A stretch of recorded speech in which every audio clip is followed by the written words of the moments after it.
הולכת להיות פה מהפכה. בשממה הזאת שההורים שלנו הפריחו, כאן ביישוב מרחבם, אנחנו מקימים ישיבה חדשה. מקום שיחבר בין רוח לאדמה, בין לימוד לעשייה, בין הנצח לבין מה תפקידים מחר. הישיבה תכין בחורים לצבא ולחיים, מתוך לימוד תורה מעמיק, פיתוח והעצמת האישיות.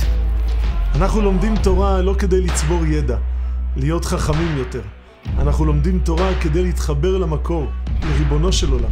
חשוב לנו להוציא את התורה מתוך כותלי בית המדרש לעולם. אנחנו רוצים חיים מלאים במשמעות, ולכן הלימוד אצלנו פונה לחיים, הוא מכבד את החיים. סוגיות בגמרא, באמונה, בהלכה, הם לא רק סוגיות, הם מקרים ואירועים בחיינו. דרך ארץ ועשייה הם לא כלים בעבודת השם, אלא הם עבודת השם. עם תהליך ההקמה, החלטנו להקדיש את הישיבה לזכר משה ואליעד אוחיון, השם ייקום דמם. אמיתי ומשה עם נשקים יוצאים, אליעד עם המפתחות של האוטו. לעזור לאבא להגיע עוד יותר מהר, לחתור למגע. צריכים, עושים. משה ואליעד, אבא ובן, יצאו בשמחת תורה להגן בגופם על תושבי העיר אופקים. באמת, היו מוכנים לעשות הכל בשביל האחר. ובאמת להיות כל הזמן בפעולה, בעשייה, לקדם, לראות איך אנחנו משפרים את המצב ומקרבים את הגאולה. כל הבחירות שעומדות בפנינו, מציאת מקום בו אני נובע ושמח בתורה, חיבור לתפילה, הקמת הבית, מציאת השליחות שלי בעולם. כולן מחייבות לימוד עומק של מבנה הנפש, מתוך עולמה הפנימי של התורה, האמונה והחסידות. בישיבה נחתור לראות את זה בחיים ממש.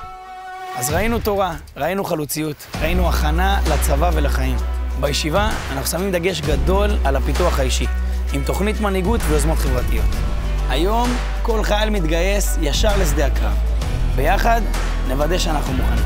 אתם זוכים להגיע ליישוב מרחבם, שהוא יישוב מיוחד במינו. יש בו קהילה חמה שמורכבת מאנשים מופלאים ושמחים. וזה גם האופי של הישיבה. תקבלו יחס משפחתי חם ואוהב. ואתם תוסיפו קומה חדשה ליישוב. אני גדלתי ביישוב מרחבם. בשמחת תורה נפצעתי ונכנסתי לשיקום לא קצר. היום אני שותף בהקמת הישיבה. אני מבין שרק רוח גדולה תנצח את המלחמה הזאת. ופה בונים רוח גדולה. בעזרת השם עוד חודש נפתח את הישיבה. בזכות השותפות שלכם נבנה עולם חדש בנגב במרחבם.